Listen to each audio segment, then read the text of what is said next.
School हमेशा ही हमें अपने बचपन की याद दिलाता है। बड़े हो जाने के बाद कभी ना कभी ये ज़रूर सोचते हैं कि काश हम फिर से स्कूल जा पाते। लेकिन क्या हो जब आप स्कूल वापस जाएं और आपको स्कूल के डरावने राज पता चले।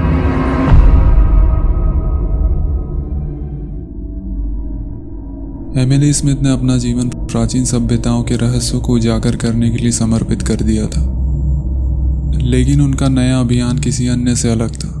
यह उसे मिडवेल स्कूल के सुनसान शापित अवशेषों तक ले गया, एक ऐसी जगह जहां पर ईंट और पत्थर पर अंधेरा था। भयानक दृश्यों और बेवजह गायब होने की अफवाहों ने स्कूल को दशकों तक डर के पर्दे में ढक दिया था। शहरवासियों ने उसे दूर रहने की चेतावनी दी थी, लेकिन एमिली की ज्ञान की प्यास की कोई सीमा नहीं थी। एक चांदनी रात में केवल टॉर्च की हल्की चमक के साथ एमिली ने उस वीरान स्कूल में प्रवेश किया। जैसे ही उसने दहलीज पार की, दरवाजा चरमराकर उसके पीछे बंद हो गया, जैसे कि उसकी किस्मत पर ताला लग गया हो। अंदर की हवा दम घोट देने वाली थी, बेचैन आत्माओं की फुसफुसाहट से भरी हुई। भूली हुई पुस्तकें और बिखरे हुए डेस्क कक्षाओं में अव्यवस्थित थे।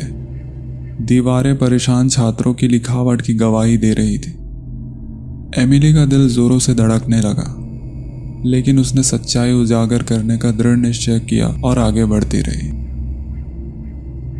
एक मंद रोशनी वाले गलियारे में उसे धूल की मोटी परत से ढका हुआ एक छोटा सा ऑफिस मिला। मलबे के बीच एक पुरानी पत्रिका खुली पड़ी थी। इसके पन्नों में रहस्यमय घटनाओं की कहानियां, छात्रों के गायब होने की कहानियां, शिक्षकों के पागलपन की कहानियां सामने आई। एमिली ने उन्हें महज पुरानी कहानी कहकर खारिज कर दिया, लेकिन उसका संदेह कम हो गया, क्योंकि परछाइयां उसके चारों ओर अशुभ रूप से नृत्य कर रही थी।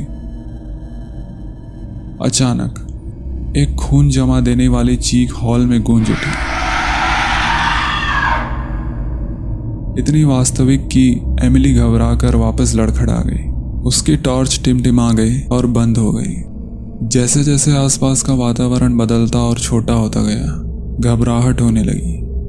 गुप्त काले अंधेरे में चारों ओर से फुसफुसाहटें बर्फीली उंगलियों की तरह उसके कानों से टकरा रही थी। एमिली को हर गुजरते पल के साथ एक अदृश्य उपस्थिति का एहसास हो रहा था, जो कि उसके करीब आ रही थी। उसका दिल जोरों से धड़क रहा था और वह अपने टॉर्च को टटोल रही थी। जैसे ही वह अपने टॉर्च को जलाने में सफल हुई, उसके सामने भूतिया आकृति प्रकट हो गई, जिसका चेहरा पीड़ा से भरा हुआ था। एमिली चिल्लाई और लड़खड़ाते हुए पीछे की ओर लॉकरों की कतार से जा टकराई। वह भूत उसकी तरफ बढ़ रहा था। उसकी आंखें एमिली पर टिकी थी और अचानक से तेज गति से दौड़कर उसने एमिली को जकड़ लिया। जब एमिली पसीने से नहाकर अपने बुरे सपने से जागी, तो उसका हृदय डर से भर गया। वह अपने बेडरूम में सुरक्षित थी। उसके बिस्तर पर उसकी लिखी हुई किताब थी। उसने सोचा यह सब एक भयानक सपना था, लेकिन जैसे ही उसने अपनी किताब के आखिरी पन्ने पर नजर डाली, उसका दिल बैठ गया। उसके कमरे की धुंधली रोशनी में उसने एक दूसरे अजनबी आदमी के हाथ के निशान देखे। जिन अतीत की कहानियों को हम उजागर करना चाहते हैं, वे अतीत में नहीं, बल्कि हमारे मन की सबसे अंधेरी गहराइयों में दबे हुए होते हैं।